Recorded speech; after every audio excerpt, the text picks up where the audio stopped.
Baik, Tarisha? Ya, Bu. Iya. Nanti yang share screen kamu atau para peserta? Saya boleh dari sumbernya Peserta. juga. Um, Tapi ada satu makalah yang tidak ada di Google Drive. siapa itu? Yang bentar ya. Bismo Adikesumo. Oke. Saya nggak punya filenya. Bismo, apakah sudah upload? Atau nanti langsung aja ya? Share screen? Boleh. Bisa? Oke. Mungkin kita mulai kali ya. Nanti Tarisha bisa bantu timekeeper ya? Boleh. Oke. Ya, selamat siang semuanya di sini. Kita mulai hari ini ya. Konferensi kita sebenarnya jangan dianggap gimana ya, jangan takut lah, ini sharing-sharing gitu ya. Saya juga bukan dosen penguji, bukan. Jadi di sini saya moderator, mau ngobrol-ngobrol juga hasil tulisan kalian yang kalian sudah buat tugasnya ya, dan dituliskan. Jadi saya mau minta ini aja perhatian teman-teman semua yang di sini. Jadi nanti ketika urutannya, apakah sudah pada tahu? Udah tahu ya? Ya, oke. Setiap masing-masing dari kalian punya waktu selama 7 menit. Oke, 7 menit itu bukan jangan sampai gara-gara 7 menit gue mesti ngebut banget. Nanti kita akan ingatkan kali ya Tarisha ya, lewat chat kali ya. Nanti ada Tarisha akan bilang ini sudah 5 menit. Nah, kalian mungkin bisa mempersiapkan waktu untuk menutup gitu. Lalu yang mau saya ingin tambahkan adalah nanti kalian masing-masing akan presentasi, kemudian di akhir presentasi kita akan ada sesi tanya jawab. Nah, tanya jawab ini saya sarankan sih ya untuk kalian masing-masing bisa perhatikan presentasi dari teman-teman yang lain dan nanti bisa mengajukan pertanyaan satu sama lain ya. Kan udah bikin nih capek-capek ya, udah nulis nih panjang-panjang gitu ya. Jadi saling bertukar pikiran dengan menggunakan bahasa yang sopan tentu saja ya. Itu di akhir sesi ini, di akhir presentasi mohon bisa saling bertanya. Itu sih dari saya ya. Lalu tolong menyalakan kamera selama acara. Oke? Bagi yang belum menyalakan, monggo dinyalakan walaupun bukan pemakalah, nggak apa-apa ya supaya nanti teman-teman pemakalah bisa lebih semangat gitu ya untuk sharing gitu. Soalnya berasa banget kan, biasanya dosen nih yang ngomong panjang lebar di depan layar, kali ini kalian akan merasakan rasanya jadi dosen ngajar dikit gimana sih rasanya gitu ya selama 7 menit. Oke, tidak panjang-panjang waktu lagi, saya akan persilakan peserta pertama adalah Michelle Caroline Kristianto dengan judulnya adalah Pentingnya Gaya Desain untuk Membangun Brand Image Produk Body Care Reviews ya? Reviews? Iya, Reviews, oke. Ya, dari UC Surabaya, silakan. Ya, selamat pagi semuanya. Perkenalkan, nama saya Michelle Caroline Kristanto, mahasiswa Universitas Ciputra. Nah, saya akan mempresentasikan jurnal saya yang berjudul Penentuan Gaya Desain untuk Membangun Brand Image Produk Body Care Reviews. Nah, penampilan itu merupakan hal yang cukup penting khususnya bagi kaum perempuan. Nah, tapi masih banyak perempuan yang kurang percaya diri dengan penampilannya. Dan berdasarkan survei, 70% responden di 11 negara Asia Pasifik itu merasa kurang percaya diri dan membandingkan diri sendiri dengan orang lain. Nah, ada beberapa cara yang bisa dilakukan untuk meningkatkan penampilan. Salah satunya dengan menjaga kebersihan tubuh dan kesehatan tubuh. Kebersihan tubuh dapat dilakukan dengan cara membersihkan diri melalui eksfoliasi kulit. Nah, dengan melakukan eksfoliasi kulit menggunakan body scrub dapat membersihkan kulit hingga ke pori-pori dari kotoran, debu, dan sel-sel kulit mati sehingga kulit menjadi lebih segar dan sehat. Maka dari itu, Reveus hadir dengan sebuah produk berupa natural body care yang dapat meningkatkan kepercayaan diri perempuan dan dapat merawat kulit secara efisien dan praktis. Nah, dalam usaha menyelesaikan permasalahan angka tingkat kepercayaan diri yang rendah akan penampilan, Revius menghadapi permasalahan dalam menentukan sebuah gaya desain yang sesuai dengan target market dalam upaya membangun brand image di benak masyarakat. Untuk kajian teorinya, yang pertama ada body care. Body care itu merupakan kumpulan perawatan-perawatan tubuh yang digunakan untuk menjaga agar kondisi kulit tubuh tetap sehat dan terawat. Dan untuk membangun kulit dalam menyerap pelembab atau minyak tubuh secara efisien, eksfoliasi kulit itu diperlukan secara teratur adalah hal yang penting. Penggunaan natural body scrub lebih aman bagi segala jenis kulit karena terbuat dari bahan-bahan alami yang tidak mengiritasi kulit. Selanjutnya, brand image. Brand image adalah keyakinan konsumen terhadap suatu merek. Sebuah brand perlu untuk membangun brand image yang baik agar nantinya pengguna akan mendapatkan nilai-nilai tersendiri ketika memakai produk atau jasa tersebut. Selanjutnya, kayak desain. Desain grafis merupakan identitas dan alat komunikasi visual yang berpengaruh dalam menyampaikan sebuah tujuan brand kepada masyarakat. Dan karakteristik sebuah gaya dapat dilihat dari bentuk ilustrasi, komposisi, penggunaan tipografi, tema, materi yang disajikan, dan pemilihan tone warna. Kemudian untuk metodologi penelitian ini menggunakan mixed method, ya, dengan menggunakan kualitatif berupa wawancara dengan 3 expert user dan 3 extreme user, dan kuantitatif melalui kuesioner online kepada perempuan berusia 19 hingga 29 tahun, pekerja dan mahasiswa yang menyukai skincare.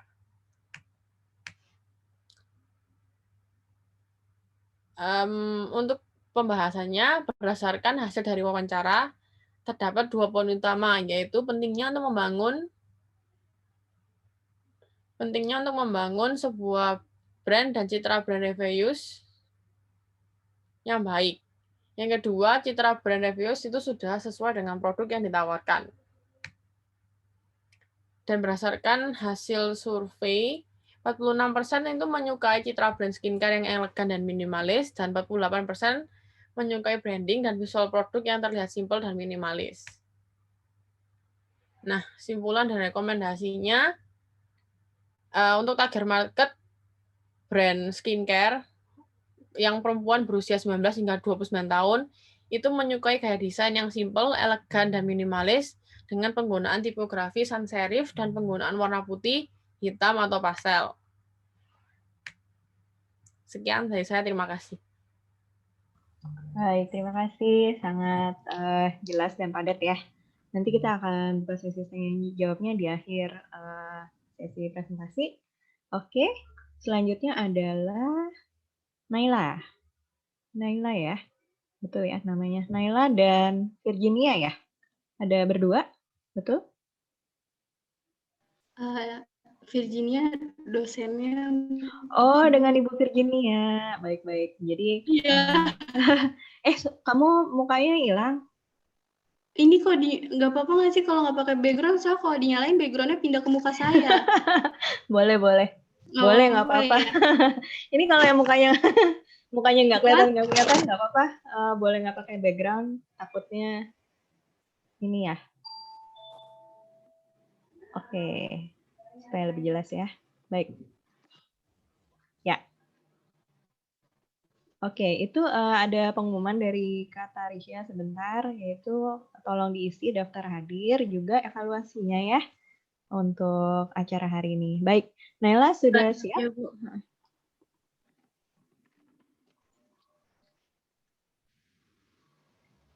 Naila kayaknya ini ya, freeze ya? Ini nggak ada kejadian nih kalau di dunia nyata, nggak seru ya. Naila? Saya bantu share ya, Bu. Boleh. Tapi Nailanya udah oke koneksinya? Tadi kayaknya freeze. Iya, sebentar. Ya, nggak apa-apa. Tenang aja, kita punya waktu cukup lama kok. Bu, ini tulisannya host disable participant screen sharing. Oke. Halo? Bentar ya. Mm-mm. Risha mesti di Saya on share semua aja. ya? Saya share dulu ya. Oh, mau Tarisha aja yang share.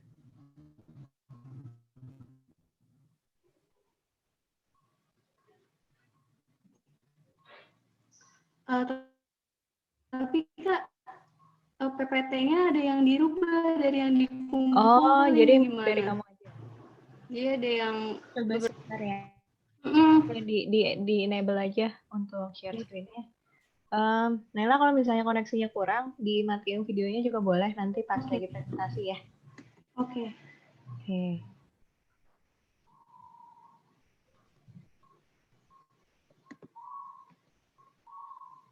Oke, Tarisha sudah di open semuanya? Kebetulan cuma bisa host ya, Bu. Hostnya siapa? Hostnya Cirere. Coba saya tanya dulu ya, Bu. Oh, oke. Ada perubahan banyak nggak, Naila? Lumayan sih.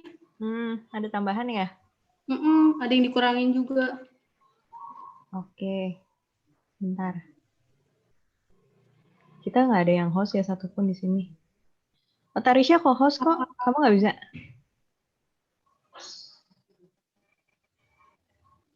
Maaf, Bu, nggak ada opsinya di sini untuk memperbolehkan.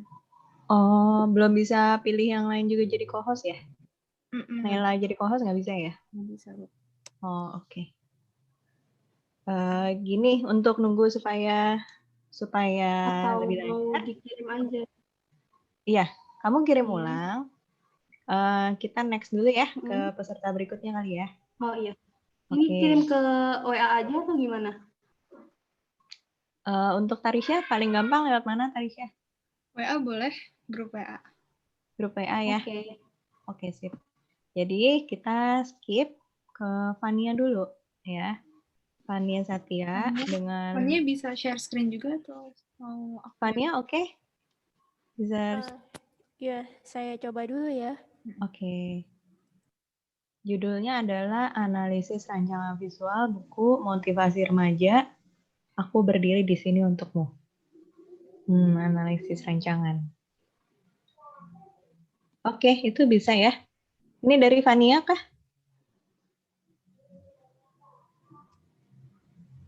Iya, ini dari Fania-nya, Bu. Oke. Silakan Fania. Sebentar. Ya. Dimulai kalau sudah siap saja. Ya. Analisis rancangan visual buku motivasi remaja.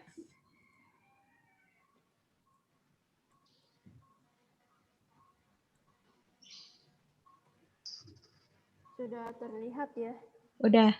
Suara Silakan saya dimulai. sudah kedengeran? Sudah. Mungkin dibesarkan dikit suaranya. Iya. Suara saya sudah clear ya? Sudah lebih clear. Oke, silakan. Ya, selamat siang Bapak Ibu dan teman-teman sekalian. Nama saya Fania Satya dari Universitas Trisakti. Saya akan mempresentasikan analisis rancangan visual buku motivasi remaja. Aku berdiri di sini untukmu. Sebelumnya saya mohon maaf nggak bisa mengaktifkan virtual background karena saya menggunakan Android Cam. Jadi, nggak apa-apa. Iya. Ya, silakan. Ya, saya akan melanjutkan latar belakangnya. Jadi latar belakangnya ada masa remaja itu rentan terkena stres. Karena masa remaja itu adalah masa transisi dari masa anak-anak menuju ke lingkungan yang lebih dewasa. Itu sebabnya masa remaja harus beradaptasi dengan lingkungan mereka. Lalu latar belakang yang lainnya adalah kenapa saya memilih menganalisis buku ini? Karena buku ini memiliki rancangan visual yang minimalis dan ringan dibaca. Dari ilustrasi, quotes, dan nasihat-nasihat di dalamnya dibuat dan dirancang secara minimalis dan tidak bikin lebih mudah dibaca intinya. Kajian teorinya,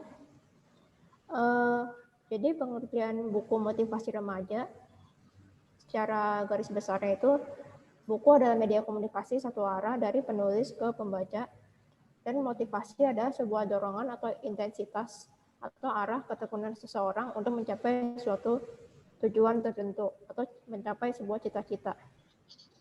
Dan remaja itu adalah peralihan dari masa anak-anak ke jenjang yang lebih dewasa. Jadi kesimpulannya, buku motivasi remaja adalah media komunikasi yang memberikan dorongan-dorongan positif kepada anak-anak remaja.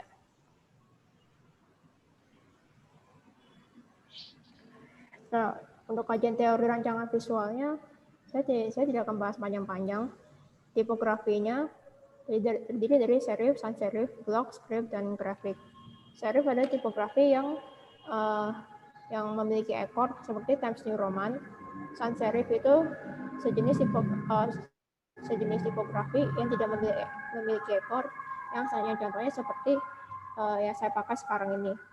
Dan kalau tipografi jenis block, mirip dengan sans serif, tapi jauh lebih tebal. Lalu yang script, jenis tipografi yang mengikuti seolah menggunakan tulisan tangan. Kalau yang jenis tipografi grafik adalah menggunakan yang lebih mementingkan segi estetika. Untuk ilustrasi adalah sebuah citra yang dibentuk untuk memperjelas suatu informasi dengan visual, baik itu tujuannya untuk memperindah maupun untuk mendukung informasi. Warna adalah spektrum tertentu yang terdapat di dalam suatu cahaya sempurna yang berwarna putih. Layout adalah sebuah tata letak visual sebagai pemandu mata untuk seperti di dalam poster, itu sebagai pemandu kita harus baca ke arah mana, dari kiri ke kanan atau dari atas ke bawah.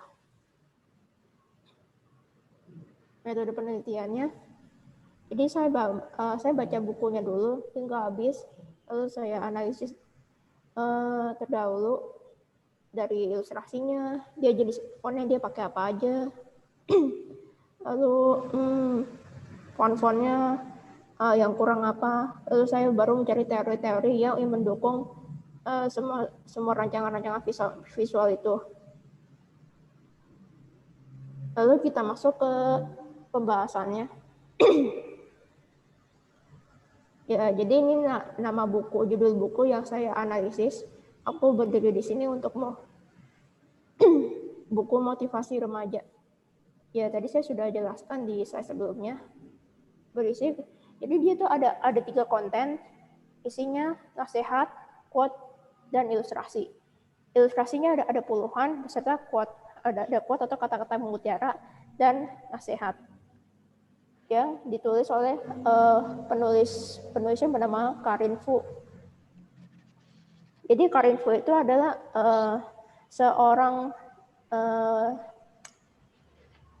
penulis yang sarjana psikologi, yang awalnya dia membuat buku ini karena awalnya hanya untuk diri sendiri.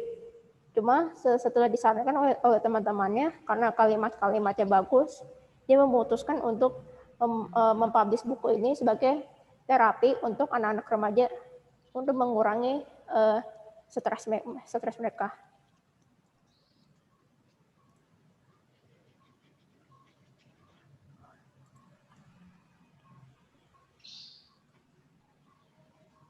Ya, jadi di sini ada untuk covernya ada ranting pohon dan ada sebuah isinya love.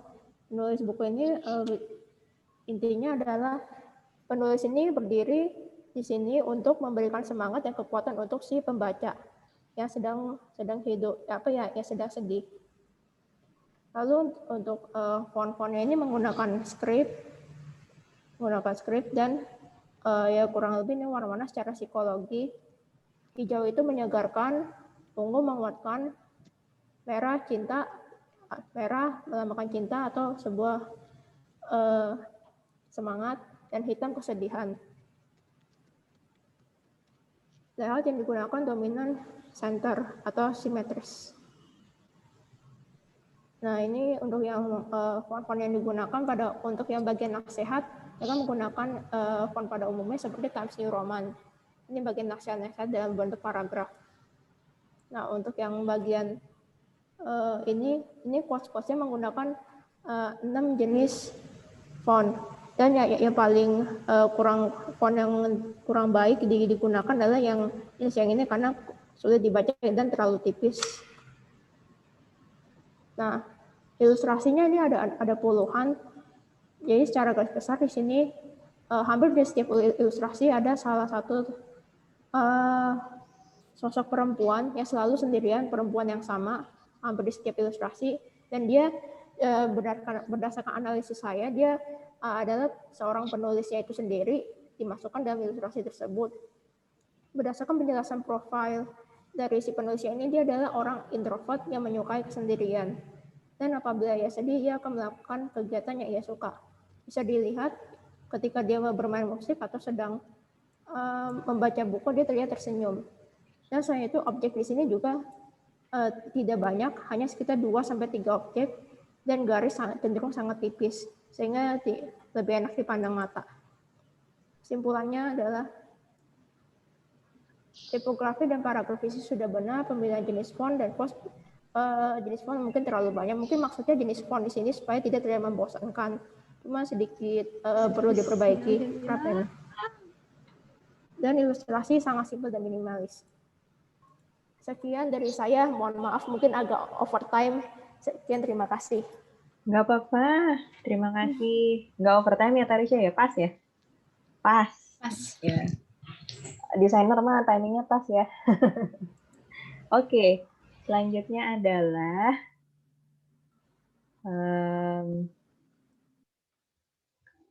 kita balik lagi ke Naila ya. Naila udah siap? Mungkin dari Tarisha ya, share-nya. Oke, Naila, apakah sudah oke sekarang? Iya, coba Ya, share screen lagi ya. Kalau share screen masih tulisannya host disable. Aku yang share ini nggak apa-apa. Bisa diituin nggak? Oh, okay. Dikasih, oh, ya. Sudah bisa dikasih apa? Remote control-nya bisa nggak? Dikasih remote control-nya. Kalau nggak? Ya, saya lagi ini. Oke. Atau kalau susah, nanti dibilang next aja kali sama Naila ya? Oke. Udah bisa ya? Oh, ini udah bisa. Oke. Ya, itu ada panahnya di sebelah kiri bawah. Kamu bisa next-nya di sana.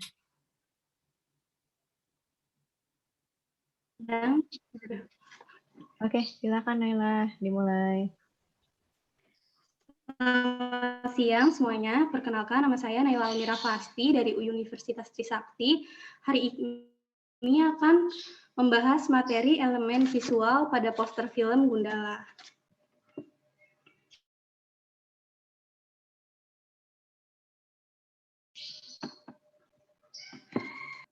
Next. Pendahuluan. Next. Kok nggak bisa dipencet ya, maaf. Nah, agak nge-lag. Poster merupakan media publikasi yang terdiri atas tulisan, gambar, maupun kombinasi antara keduanya, yang memiliki tujuan untuk memberikan informasi kepada halayak ramai. Poster film adalah sebuah poster yang digunakan untuk mempromosikan dan mengiklankan sebuah film. Seringkali studio-studio membuat beberapa jenis poster dengan berbagai ukuran dan isi untuk berbagai pasar domestik maupun mancanegara. Dari tahun ke tahun, produksi film di Indonesia semakin berkembang dan berkualitas, mulai dari segi isi cerita maupun visualnya. Di tahun 2019 telah rilis film bergenre superhero yang berjudul Gundala, garapan sutradara Joko Anwar. Film ini menarik untuk diteliti karena merupakan salah satu film superhero Indonesia yang meraih banyak penghargaan. Analisis ini bertujuan untuk mengetahui makna yang ditimbulkan oleh elemen-elemen visual pada poster film. Next. Film Gundala. Next. Jadi film Gundala ini dibuat berdasarkan karakter dari komik yang sama, judulnya Gundala, karya Harya Suraminata pada tahun 1969. Next. Tokoh yang memerankan Gundala, Bimana Arya Satya. Selanjutnya. Ini sinopsis filmnya. Next.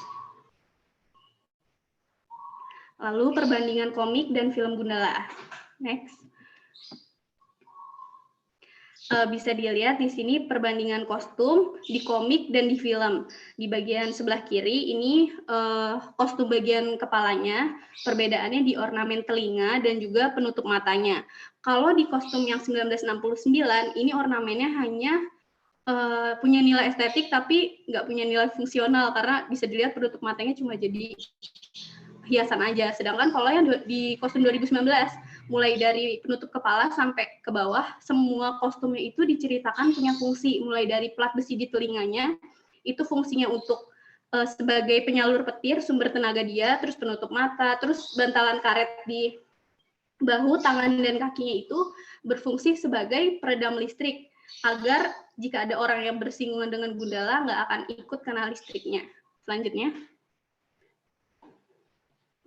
perbandingan isi cerita pada komik dan film Gundala.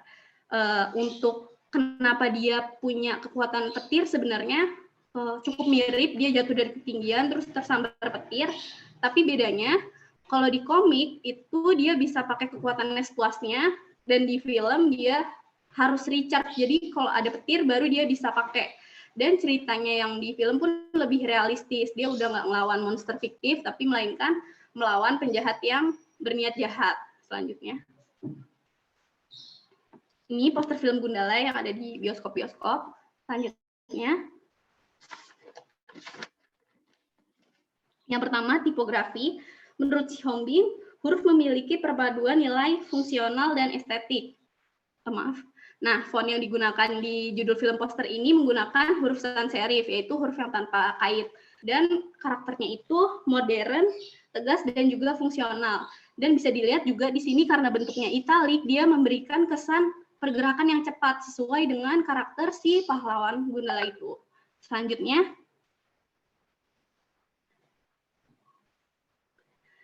ilustrasi.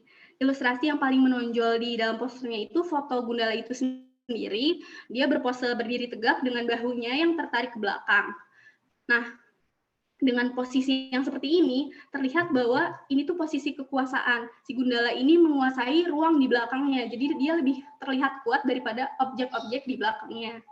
Lanjut. Selanjutnya, ada foto langit yang gelap disertai rintik hujan dan petir yang menyambar terang ke arah Gundala. Ini juga menandakan bahwa sejak kecil Gundala itu emang selalu merasa bahwa dia itu selalu dikejar oleh petir dan sumber tenaga dia adalah berasal dari si petir ini. Selanjutnya, nah, kemudian di atas gedung terdapat foto beberapa musuh Gundala yang sedang berdiri menatap dari atas dengan bengis, seolah-olah merendahkan Gundala karena posisi mereka yang di atas dan posisi Gundalanya ini yang di bawah. Dan karena di belakangnya ada gedung yang mengapit, memberi pesan bahwa kalau gedung ini tuh merupakan desakan dan tekanan dari musuh-musuhnya. Selanjutnya, ini 3 warna yang dipakai di, Ini 3 warna yang dipakai untuk posternya, yaitu abu-abu, hitam, dan merah. Kalau abu-abu itu mengartikan mandiri, kurang percaya diri, serius, dan bertanggung jawab sesuai dengan karakter Gundala. Lalu hitam mewakili kejahatan di film itu menurut Rustan. Lalu warna merah mewakili gairah dan semangat Gundala untuk melawan kejahatan serta pertumpahan darah yang terjadi saat peperangan. Selanjutnya, ini layout yang digunakan layout simetris, jadi berat visualnya kanan dan kiri sama. Keuntungannya adalah tokoh Gundalanya jadi terlihat paling menonjol dan juga paling kuat. Tapi kekurangannya jadi kesan action dalam filmnya itu nggak ada. Nah, selanjutnya, berdasarkan analisis ini, elemen visual di poster Gundala mulai dari tipografi, warna, ilustrasi, dan layoutnya benar-benar selaras dengan isi film. Kesesuaian elemen visual pada poster film juga sangat penting untuk diperhatikan karena elemen ini berpengaruh pada persepsi audiens yang melihat poster tersebut. Sekian presentasi dari saya, kurang lebihnya mohon maaf. Terima kasih. Baik, terima kasih, Naila. Oke. Selanjutnya, kita lanjut dulu ya, adalah Bismo. Bismo, apakah bisa share screen? Katanya filenya belum ada ya?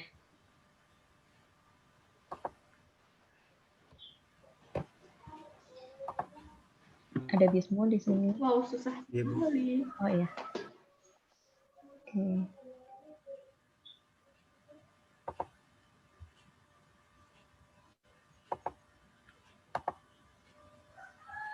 Bismo membawakan makalah tinjauan warna pada visual branding warung kopi lokal Jakarta. Kok nggak bisa di-share screen ya, Bu? Nggak bisa share screen? Iya. Oke. Mungkin bisa kirim filenya lewat WA. Oke. Bismo tolong kirim filenya lewat WA. Kita berarti next dulu ya. Oke, Bismo kita skip dulu ya. Jadi kita ke next, selanjutnya yang terakhir adalah Syafira. Unsur-unsur grafis dalam komik Shizuki. Wah, komik kesukaan kita semua ini. Mari Syafira, silahkan.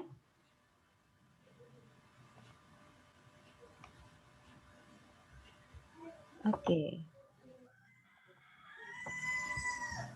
Bismo, ini ya, tolong dikirim. Saya mute dulu boleh? Boleh tolong di mute dulu supaya suaranya. Oke, silakan. Ya, selamat siang semuanya. Nama saya Safira Rizka Salaha dari Universitas Trisakti. Hari ini saya akan membahas analisis unsur-unsur grafis dalam komik Shizuki. Pertama-tama saya akan menjelaskan latar belakangnya. Karena perkembangan teknologi digital dan banyaknya platform komik, sekarang banyak seniman Indonesia yang membuat komik sendiri. Nah, salah satunya adalah Shizuki.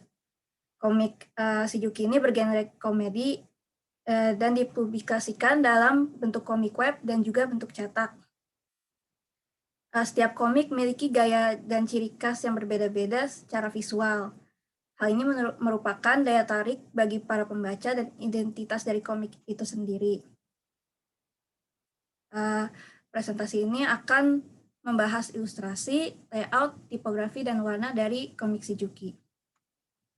Pertama akan membahas teorinya. Ilustrasi. Ilustrasi adalah gambar untuk membantu memperjelas isi buku, karangan, dan sebagainya.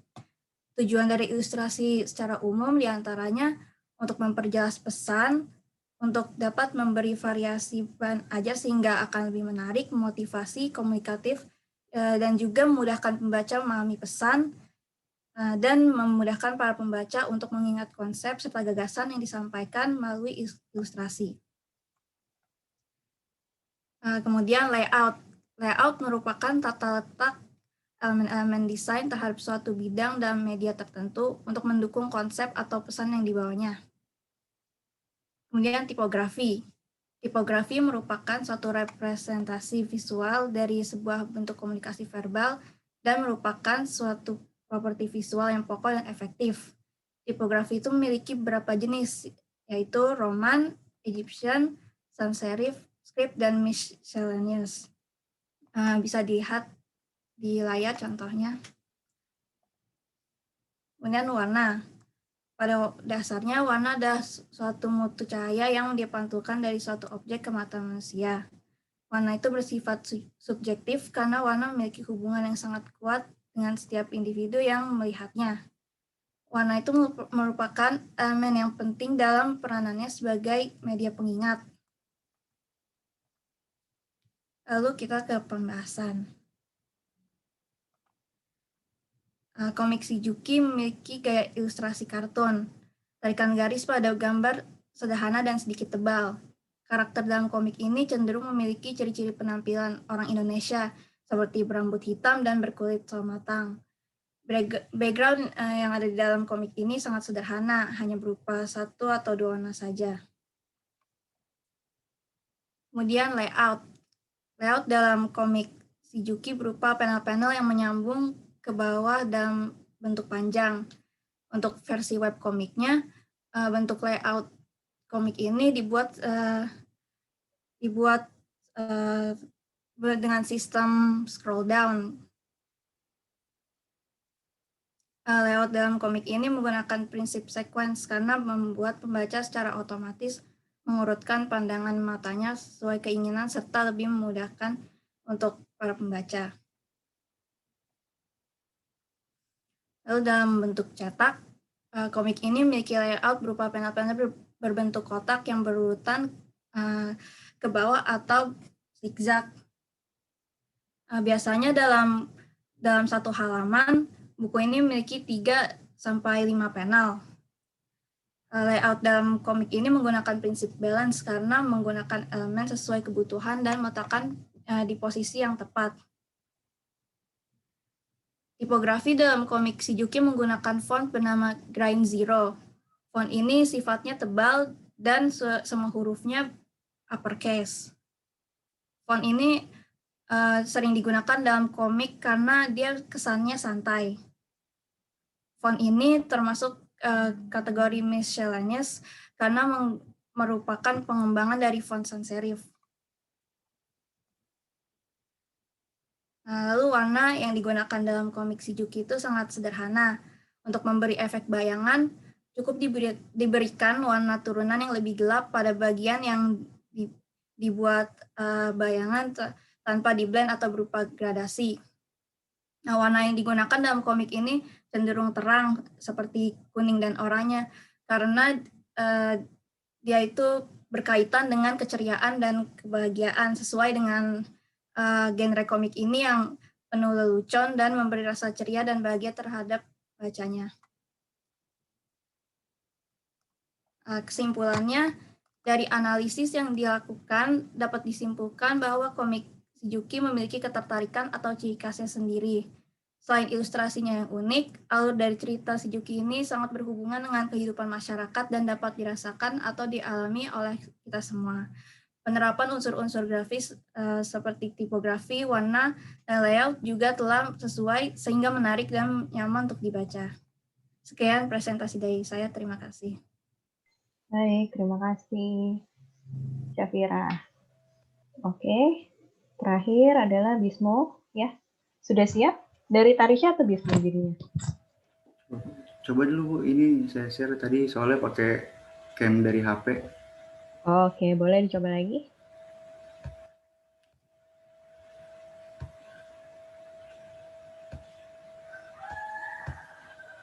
Host disable terus Bu tadi? Masih belum bisa. Tadi udah dikirim lagi belum yang baru ke WhatsApp? Saya yang share aja ya. Ya udah boleh.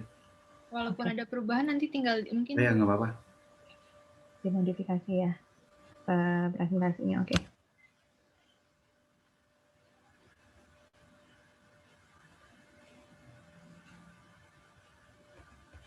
Sebentar ya, Bu.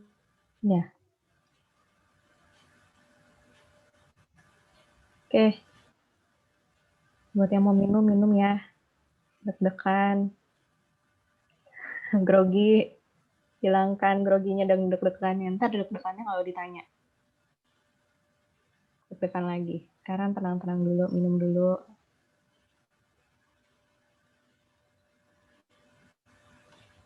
Oke, silakan. Ini dari Tarisha berarti ya. Oke, selamat siang. Perkenalkan, nama saya Bismo Adi Kusumo, mahasiswa dari Universitas Mercu Buana. Ya. Di sini saya ingin membahas materi presentasi saya, yaitu tinjauan warna brand visual pada warung kopi lokal di Jakarta.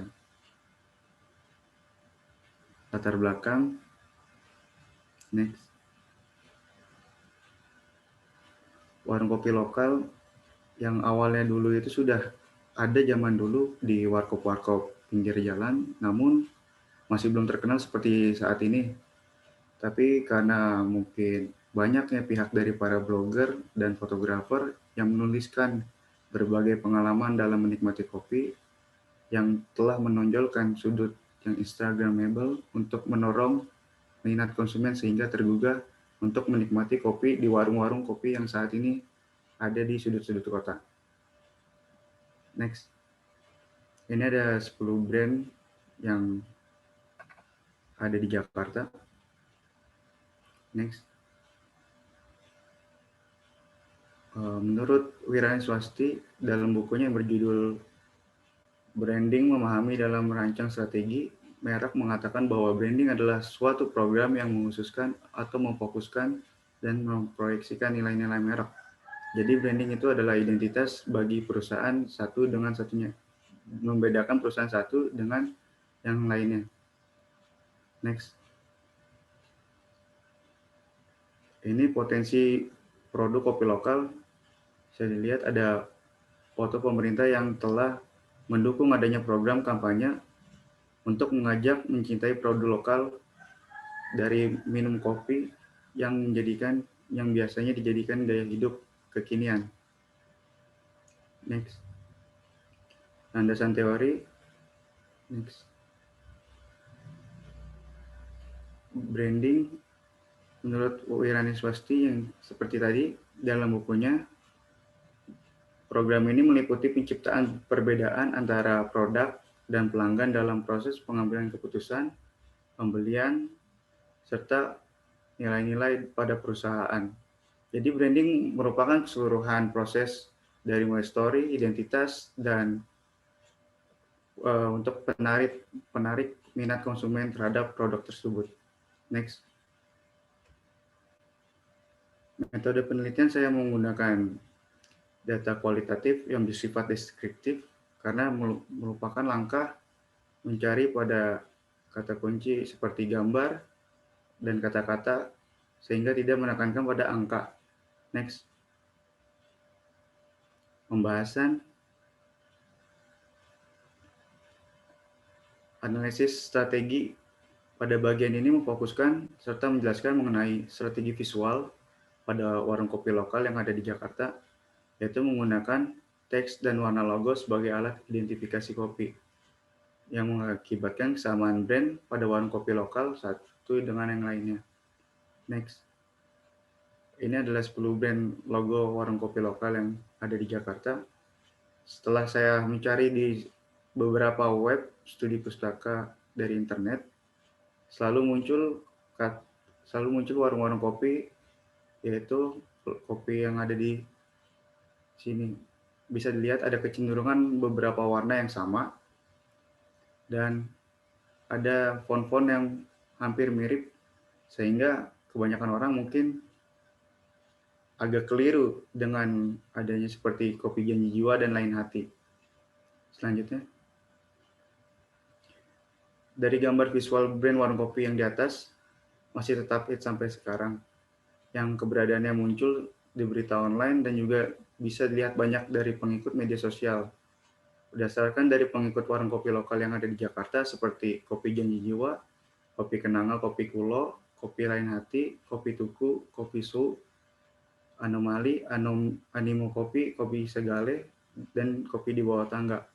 Dan yang paling mendominasikan followers terbanyak yaitu adalah Kopi Janji Jiwa, karena mereka selalu aktif dan berinteraksi kepada pengguna-pengguna di media sosial. Next. Jumlah kesamaan brand pada warung kopi lokal bisa dilihat dari tabel. Ada keseluruhan yang mendominasi dan cenderung berwarna hitam dan putih. Next. Dari kesimpulan yang telah saya bahas tadi, kebanyakan warung kopi lokal yang ada di Jakarta menggunakan warna dan logotype yang hampir sama sehingga bisa menjadi bisa menjadi banyak desainer-desainer yang kecolongan seperti plagiat antar logo dan copyright. Mungkin di sini saja. Terima kasih telah memberikan waktunya. Cukup sekian, mohon maaf kalau misalkan ada yang kurang. Oke, baik. Terima kasih semuanya. Oke, kita semua sudah selesai ya presentasinya. Saya buka sesi pertanyaan sekarang. Silakan kalau ada yang mau ditanya, sebutkan nama, lalu ingin bertanya kepada siapa. Saya ingatkan lagi, Michelle itu yang Revius ya, untuk brand kecantikan. Lalu Fania itu adalah rancangan buku untuk psikologi remaja. Naila tentang yang Gundala. Lalu Syafira yang Juki. Terakhir Bismo tentang warung kopi. Silakan kalau ada yang mau nanya. Atau diskusi boleh. Nggak usah nanya sih, diskusi juga bisa. Ada yang mau bertanya? Nggak penasaran sama yang lain bikin apa? Kenapa begini, kenapa begitu gitu?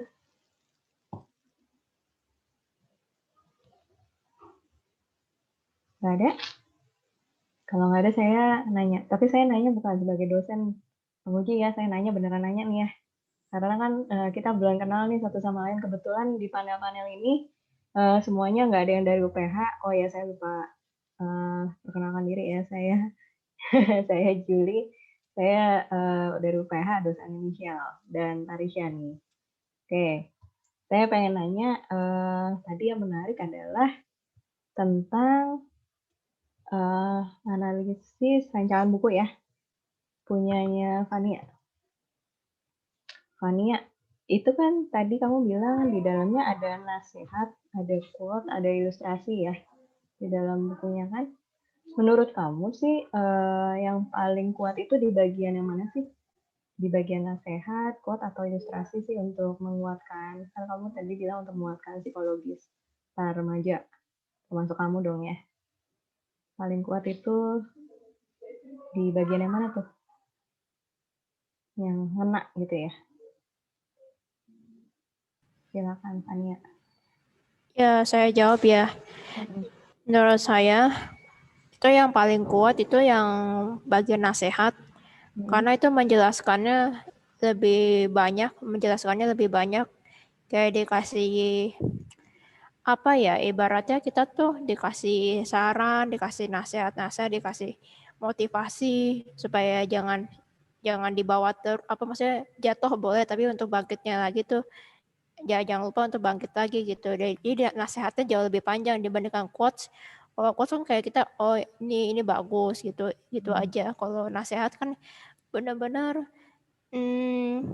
bisa ya memberi solusi lah. Ya bukan 100% solusi sih. Enggak, buku itu tidak bisa dijadikan patokan untuk memecahkan masalah sebenarnya. Itu cuman sebagai ibaratnya terapi kecil lah gitu. Oke, baik. Kamu baca buku ini karena tugas atau memang suka bukunya? Ya berawal itu cuman iseng aja sih saya baca buku itu, terus karena dikasih tugas bikin jurnal penelitian ya saya analisis buku itu saja. Oh menarik ya, iyalah kita kalau bikin jurnal harus dari sesuatu yang kita suka ya.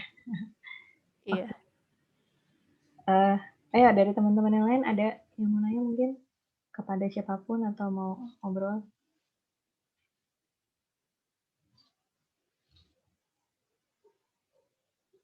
Jangan ngechat, ayo.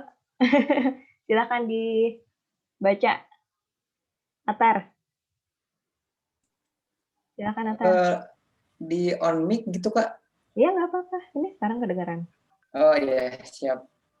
Sebelumnya nama saya Atar Kartanegara dari Universitas Mercubuana. Adik kelas Bismo. Ya, betul. Oke, silakan. Ingin bertanya ke Kak Bismo mengenai logo kopi di daerah Jakarta. Itu kenapa ya Kak rata-rata tipografi dan warna di logo kopi Jakarta itu hampir semua sama gitu Kak? Terima kasih Kak. Menggunakan script ya berarti ya. Ya silakan Kak Bismo, apakah kemarin sampai sana sejauh situ? Oke, pertanyaannya agak sulit-sulit. Oh, ya. Soalnya emang rata-rata logo warung kopi yang ada di Jakarta ngikutin tren, terus pengen dilihat simple dan mudah diingat sama konsumen-konsumen. Ya seperti Kopi Janji Jiwa dan Lain Hati yang hampir mirip lah warna, font, serta gambarnya. Jadi emang saingan dari media sosial juga, kemudian dari tempat yang instagramable, dan logo pun cuma sebagai penopang dan alat efek serta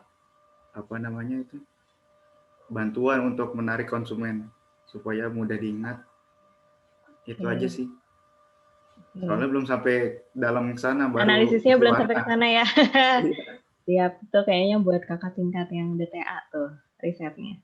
Teman-teman yang lain punya pendapat lain nggak? Kenapa sih kira-kira tipografinya kan rata-rata pakai tulis tangan ya? Pendapat kamu aja, asumsi juga nggak apa-apa, namanya juga kita diskusi ya. Kan anak-anak DKV nih, menurut kamu kenapa pakai tulisan tangan sih atau skrip?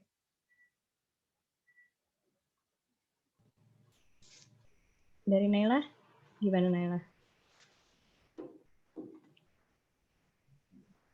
Naila mau berpendapat? Atau kepencet ya? Oke, teman-teman, kira-kira kenapa ya brand-brand kopi kita rata-rata begitu?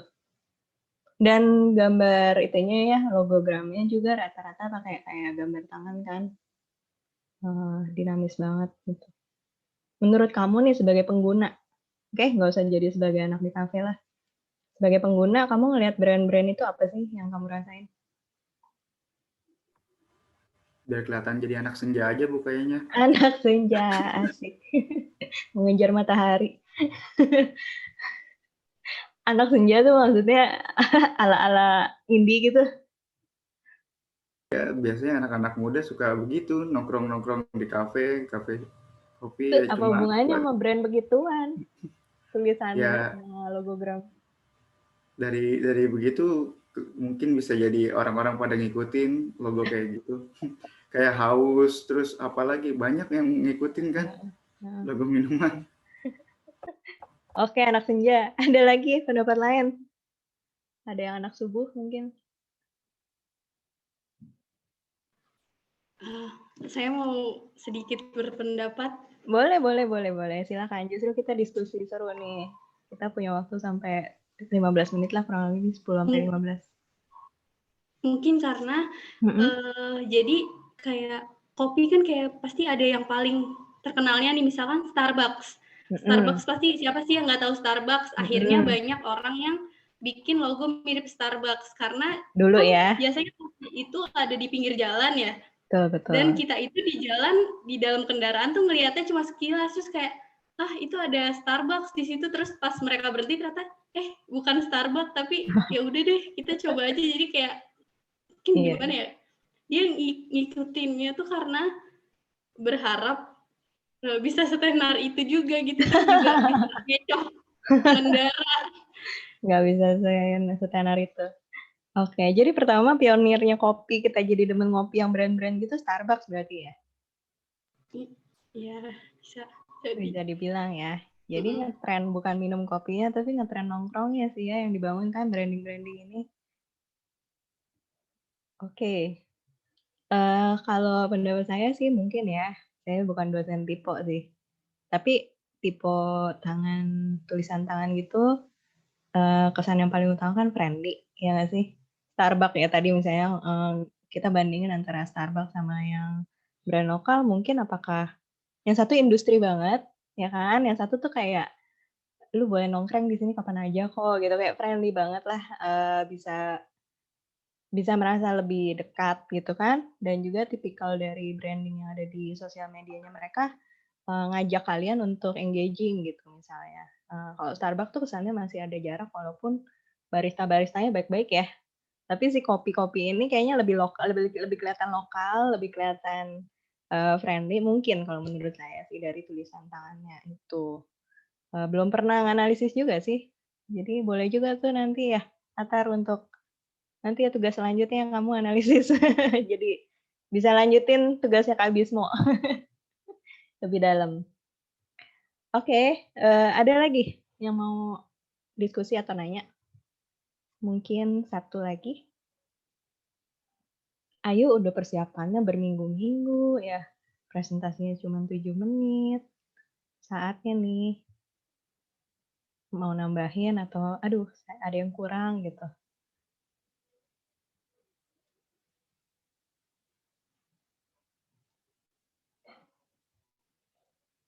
Oke, saya nanya lagi deh. Tadi Michelle, ada Michelle masih ada di sini Michelle? Michelle yang Michelle yang redesign. Nggak ada ya, hilang. Nggak ada ya Tarisha ya? Sepertinya ke lift dia, Bu. Oh, oke. Baiklah. Gundala deh, Naila ya.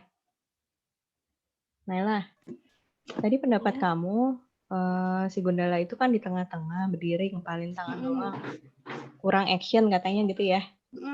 Pertanyaan saya, film-film Batman juga begitu tuh. Iya, makanya Jadi nih, gimana tuh? contohnya pembandingnya tuh poster filmnya Spider-Man kan dia lagi apa sih kayak dari gedung ke gedung lagi loncat gitu kan. Ya. Itu malah lebih kerasa pesan actionnya. Tapi kalau si Gundala ini kayak ya udah dia diem aja gitu loh. Lagi sigap aja gitu, lagi was-was.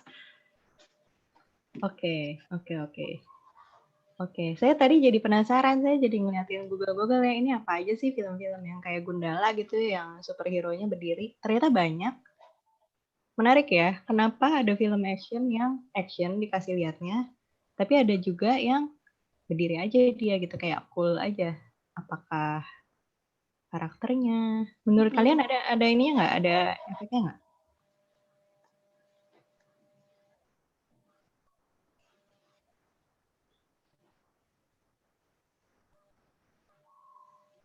Kalau Naila sendiri, menurut kamu, jadi kalau film action baiknya dia menunjukkan actionnya gitu ya?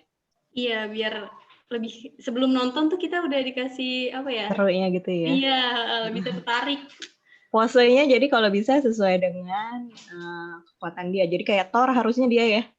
Apa kayak gitu tiba-tiba keluarin kilat. Kayak itu pendapat Naila. Oke, tadi saya mau nanya ke Michelle sih. Michelle sudah balik ya?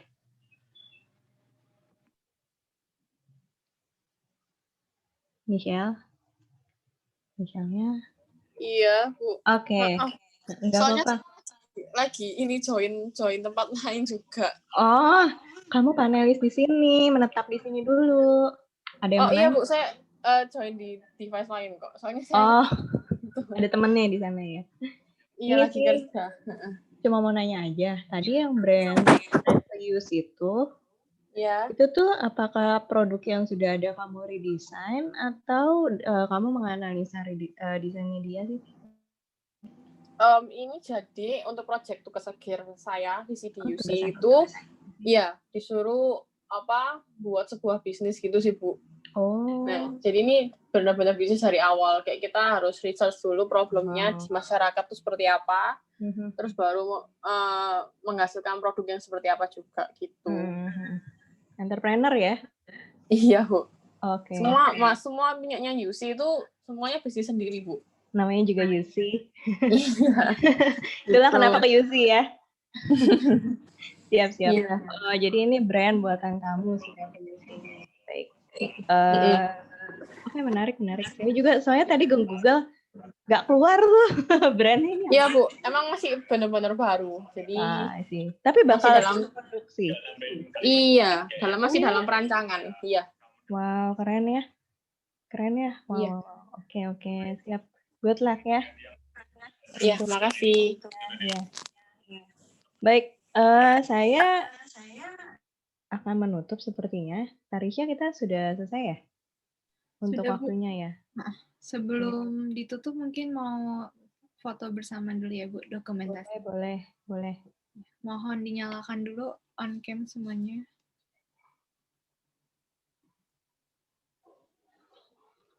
Boleh on cam ya semuanya. Ya. 1, 2, 3. 1, 2, 3. Sama ingin mengingatkan jangan lupa untuk mengisi 2 link yang sudah saya share di chat ya semuanya. Iya. Daftar hadir sama evaluasi. Dan evaluasi. Oh ya, saya mau sekalian nanya yang terakhir deh, Juki ya. Mumpung kan. Masa Juki doang yang nggak ditanya? Juki, kamu membaca banget Juki dari yang webtoon sampai dulu sih belum webtoon ya, dia ada di Facebook malah kalau nggak salah ya. Kamu mau penggemar Juki? Sebenarnya nggak terlalu baca sih, baca yang webtoon, tapi kalau yang saya belum pernah. Oh, menurut kamu gimana Juki komiknya? Lucu sih, Mbak.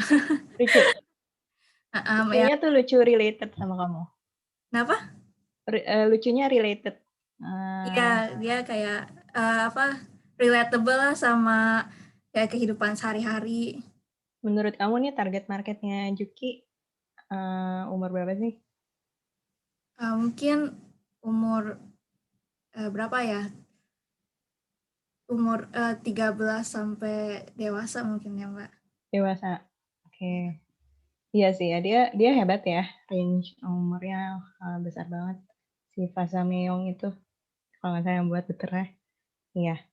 Oke, tadi penasaran aja sih kenapa Juki yang dipilih? Kan banyak webtoon sekarang yang ala-ala Korea gitu ya. Kenapa Juki sih? Karena menurut saya sih terasa banget lokalnya, Mbak. Oke. Ya, webtoon sekarang banyak ya yang lokal-lokal bagus ya. Iya. Juki memang pionir banget. Baik, terima kasih untuk semuanya. Kita sudah diskusi, walaupun banyak yang saya rasa sih kayaknya banyak yang nanya, tapi malu-malu nih. Nanti ada sesi selanjutnya, silakan ikut ya. Kan ada 2 sesi ya. Kita mulai jam berapa Tarisha? 3 ya? Jam 3.20, Bu. Baik. Oh, 3.20. Oke, jadi kita Nanti dikabari lagi. Baik. Oke, terima kasih semua yang ada di sini. Kita kembali lagi nanti. Siapa tahu mau jalan-jalan ya ke panel yang lain. Saya nanti ada di mana ya? Sesi 6 kalau nggak salah. Di panel 6. Jadi kalau ada yang mau main ke sana, ayo monggo. Ya. Baik, terima kasih semuanya sudah isi ya, daftar isi dan juga evaluasinya. Oke. Sampai jumpa. Ini kita back-nya live aja. Bisa balik ke main room-nya, Bu. Caranya gimana ya? Di live room. Oh, live room. Oke. Baik, dadah semua. Terima kasih. Terima kasih, Kak. Semuanya. Terima kasih. Semangat. Terima kasih. Dadah.